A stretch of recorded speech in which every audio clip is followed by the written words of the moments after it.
Welcome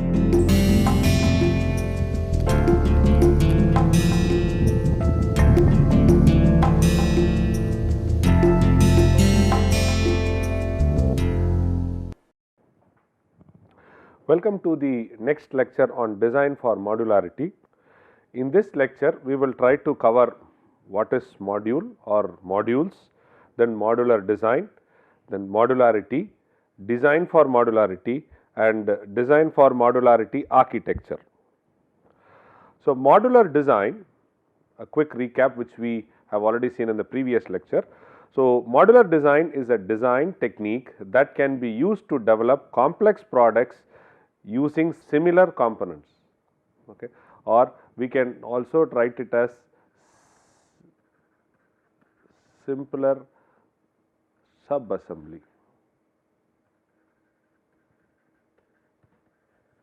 Okay, it is a design technique that can be used to develop complex products using similar components / simpler subassembly.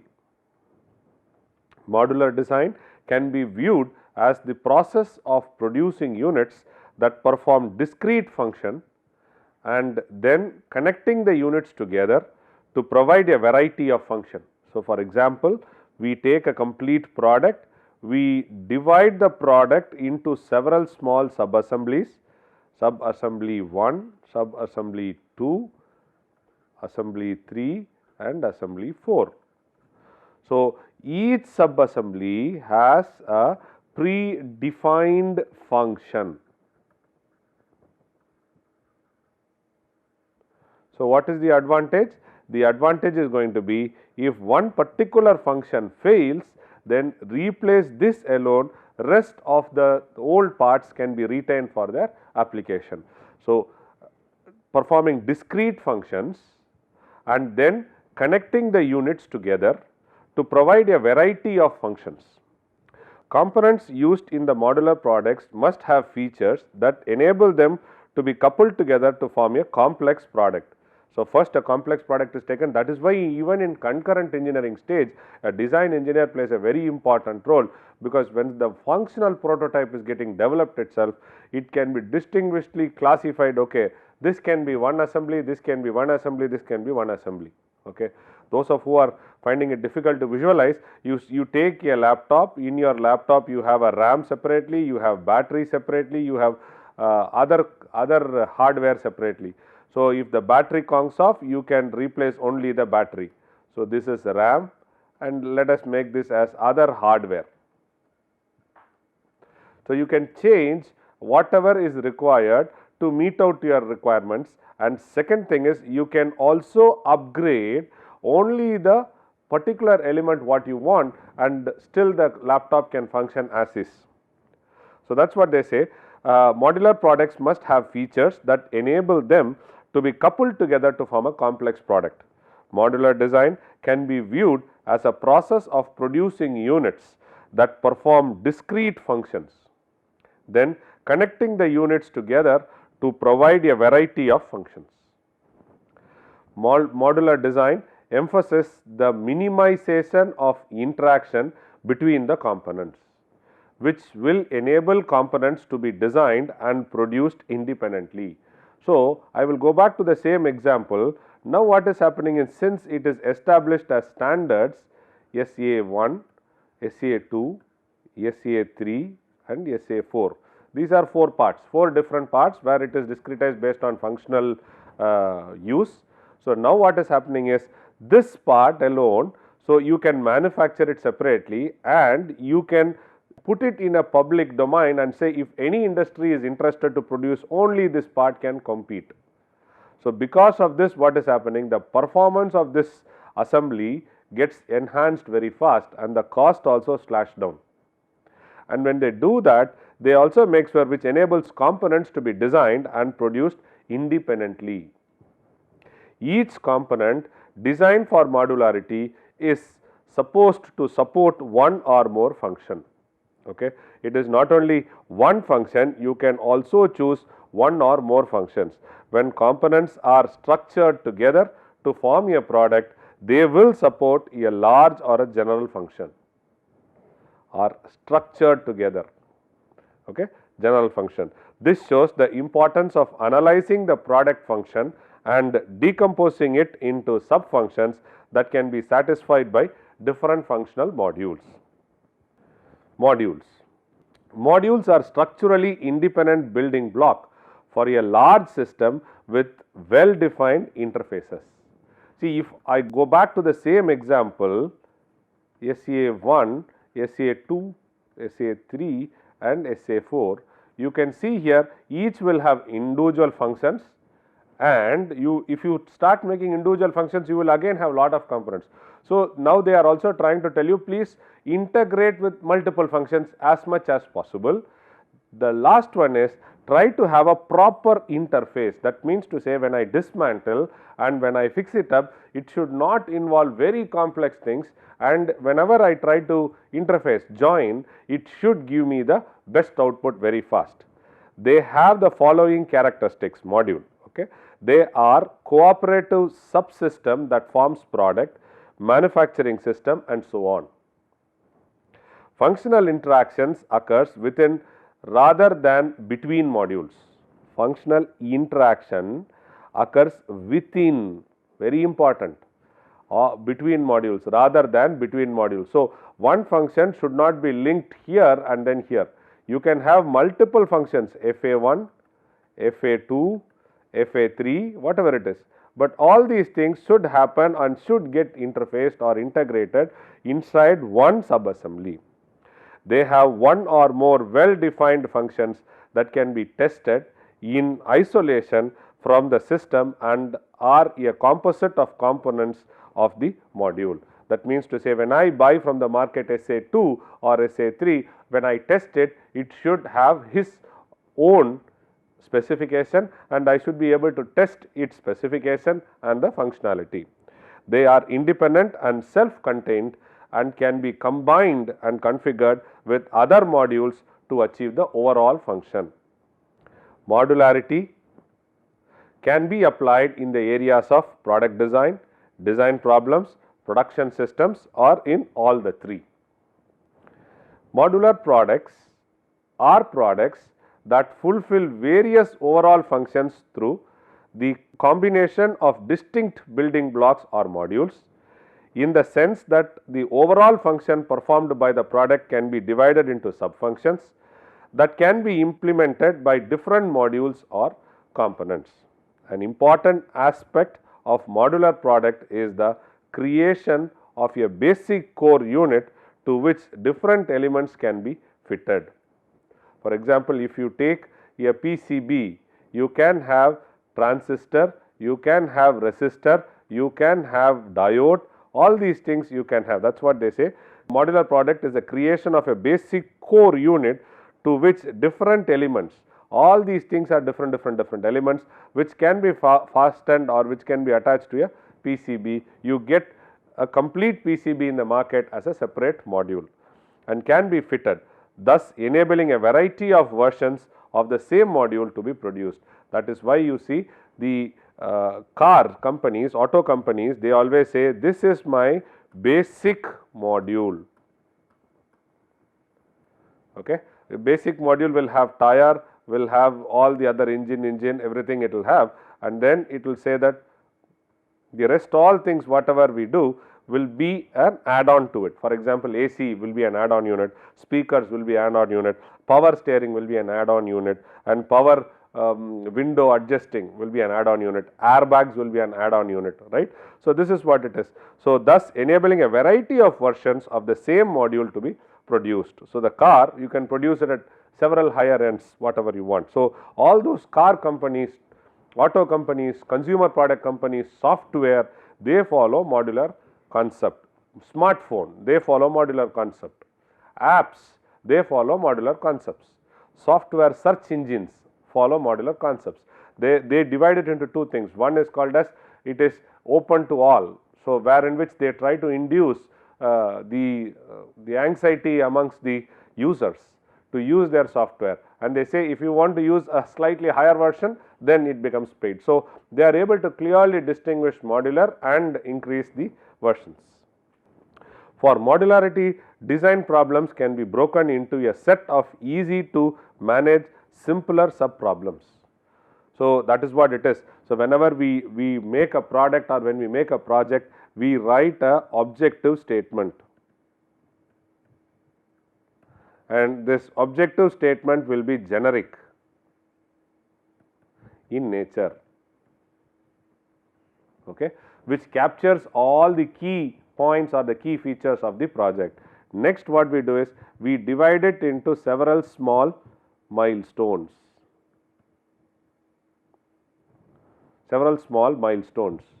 And these milestones will be attached with time frame.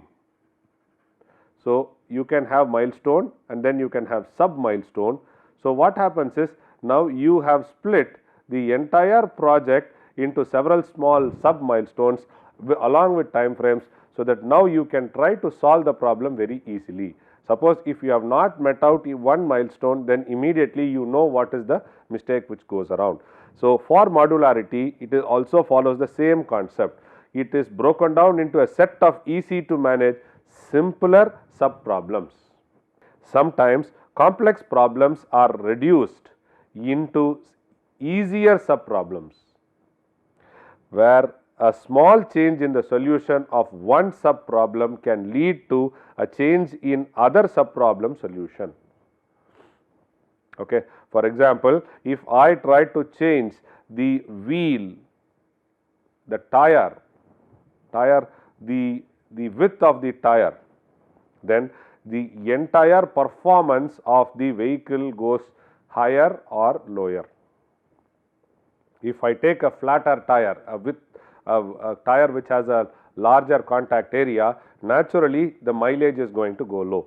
So, that is what it is. Sometimes a complex problem can be reduced into easier sub problems when a small change in the solution of one sub problem can lead to a change in other sub problem solution. Should be careful. This means that the decomposition has resulted in functionally dependent sub problems. We should note down this point, functionally dependent sub problems. Okay. So, functionally dependent was the tire example with respect to engine performance I gave. A three-phase methodology can be devised for design for modularity for the development of complex products using modularity concepts. The methodology matches the criteria set by design for assembly and design for manufacturing. So, here we will see the design for modularity architecture. So, the phase 1 is going to be decomposition and design for modularity. So, here in which we will have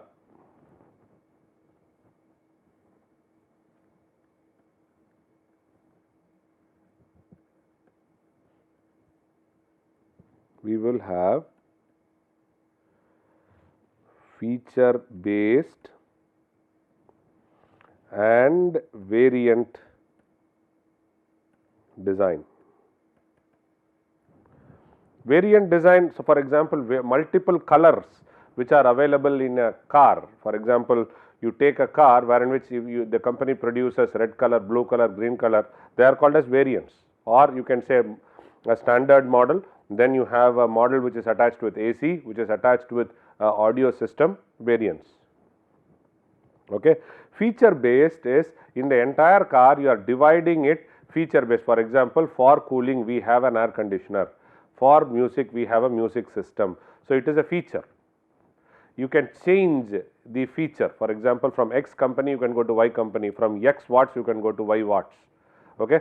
So, here audio system is a feature, variants are some small changes. Okay. So, then it will be early cost estimate, rough estimate, it is not going to be perfect estimate, and then you have modular design impact analysis.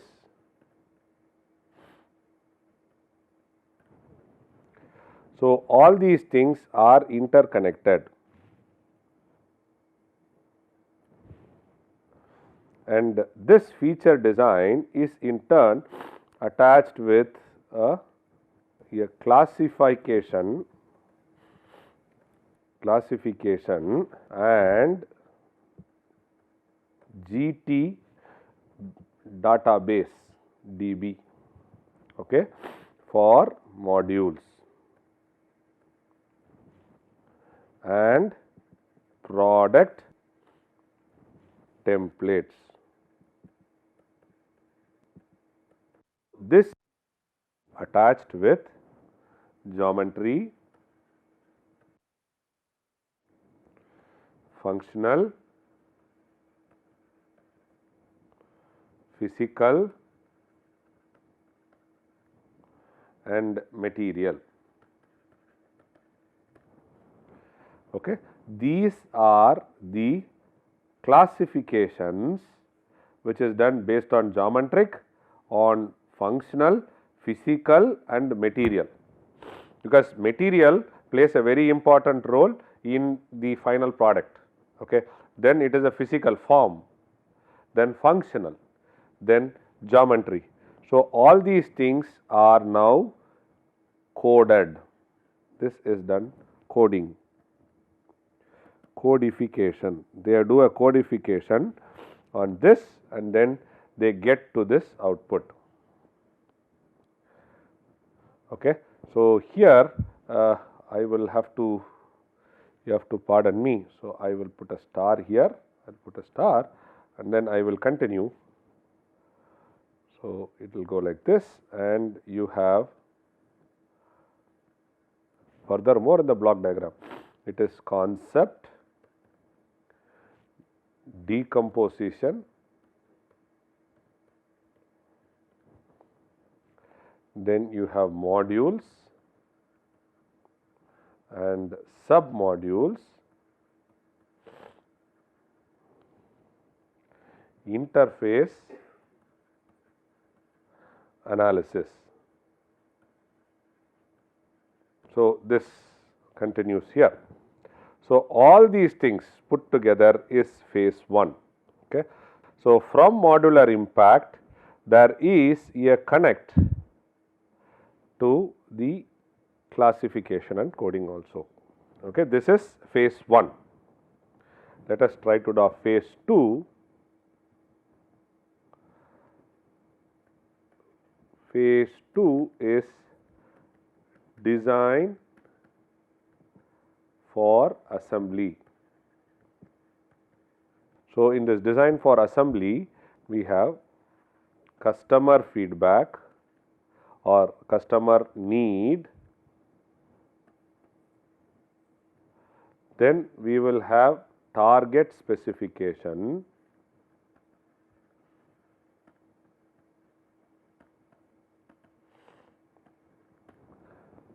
and then we have generate product concept,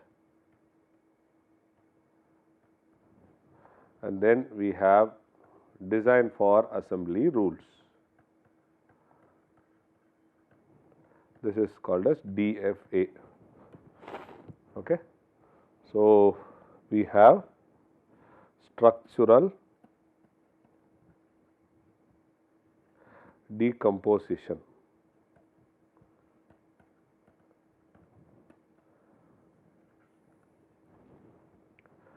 So, customer needs.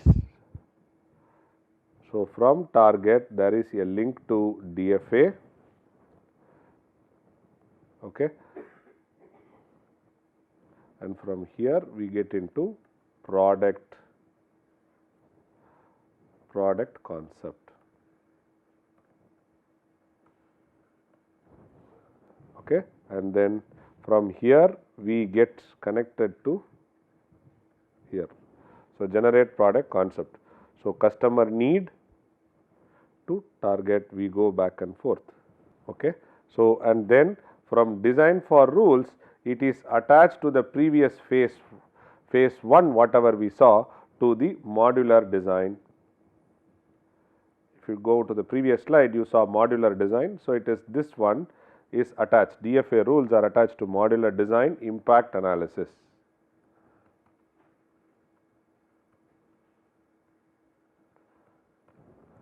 Okay. So, now let us see phase 3.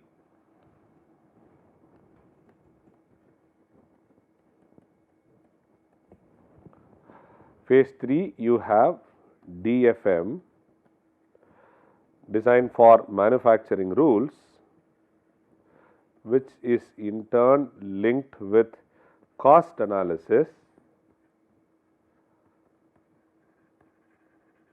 and this in turn is attached with detailed design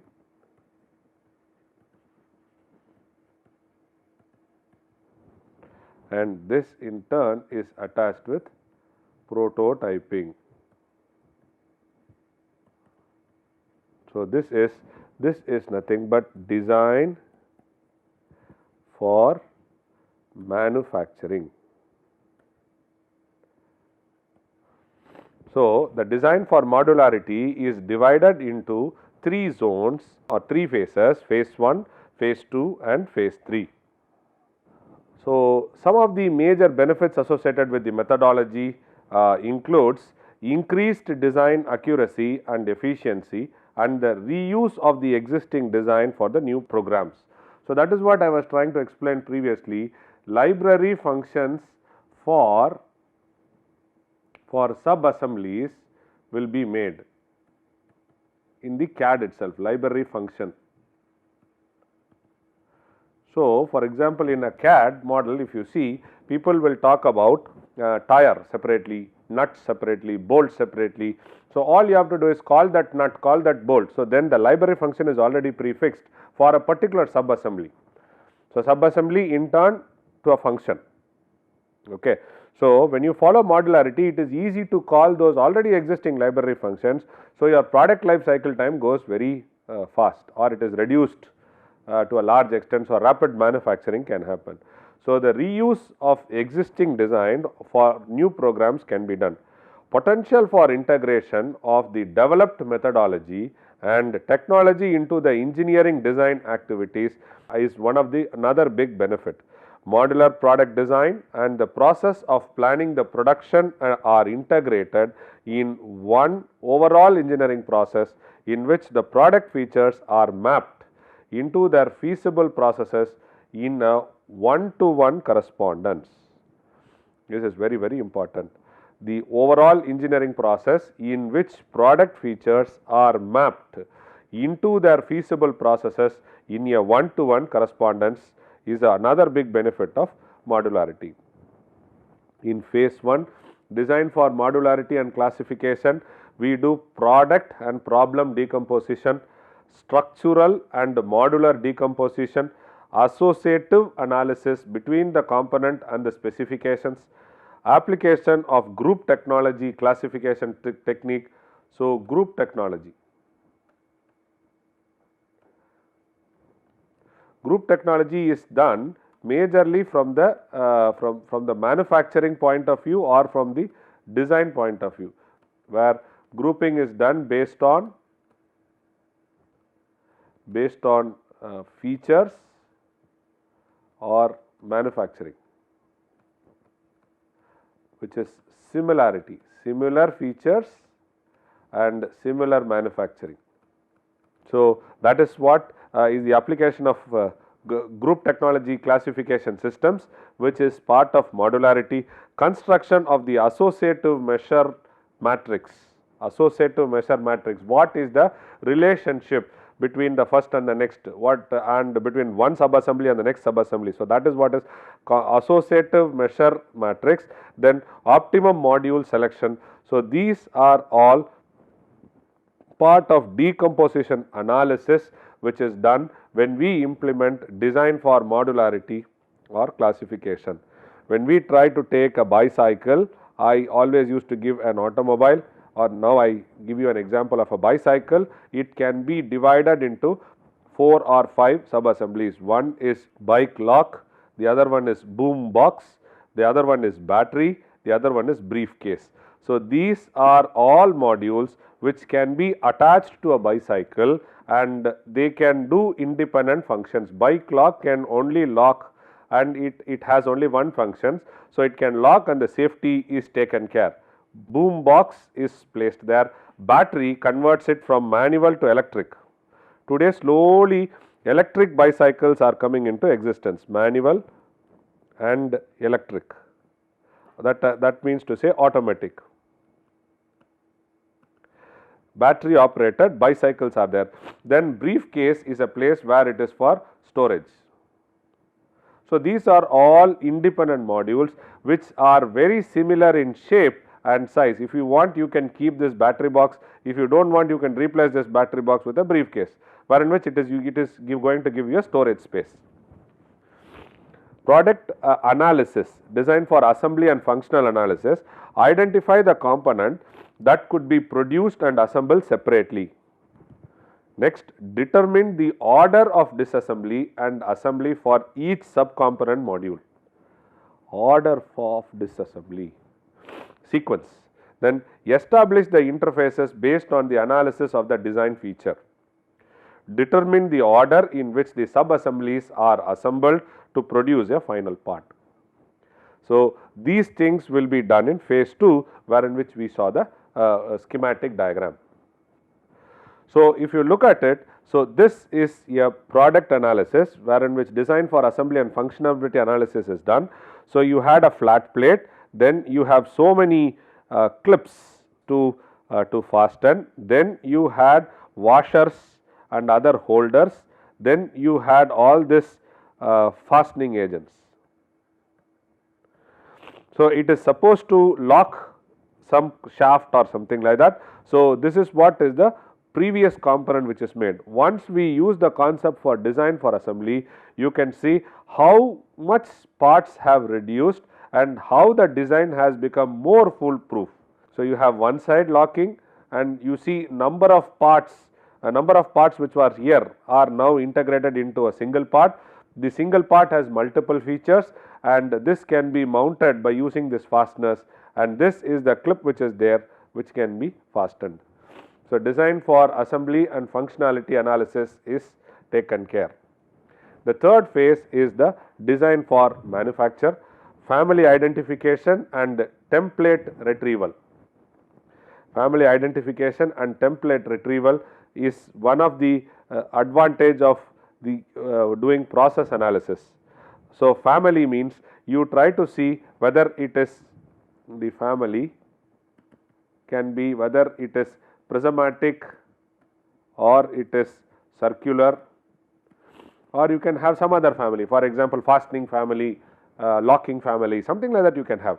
So, then what the family identification is done, because in your library function you already have this module there. So, family identification, template retrieval. So, whatever is there you retrieve it. So, that is part of process analysis. Determination of logical order of group technology codes for the process of module. So, basically in group technology, for every part if you see there is a part number.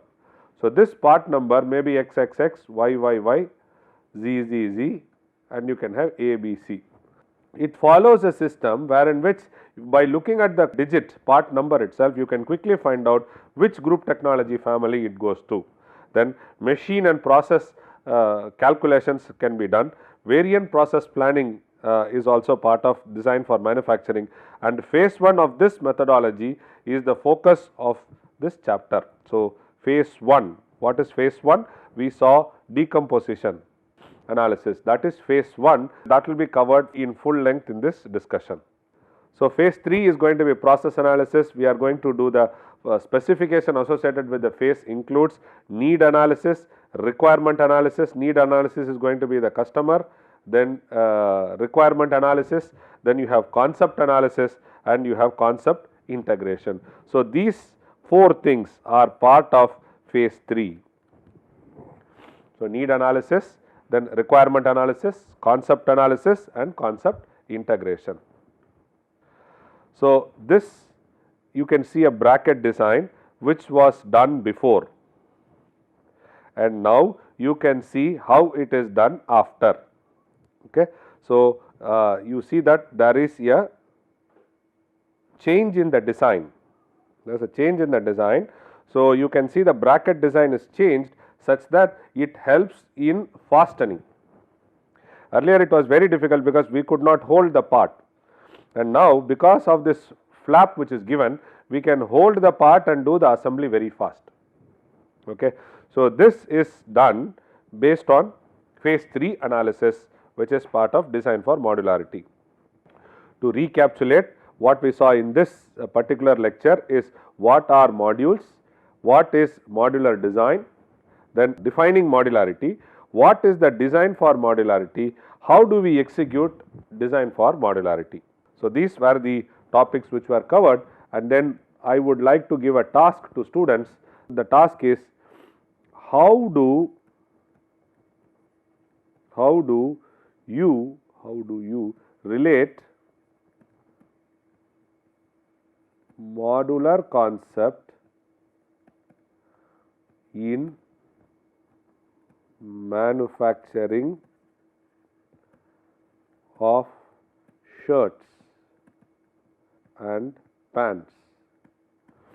So, what are the different modules which are there when you try to manufacture a shirt and a pant? Okay. And then how do you benefit by doing this modularity? That means to say, if you do not follow modularity, what is the time going to be there, what is the performance going to be there, and what is the cost going to be there, and if you do it, how is it going to be done. When you try to look at a utensil, any utensil at kitchen, see how modularity is followed.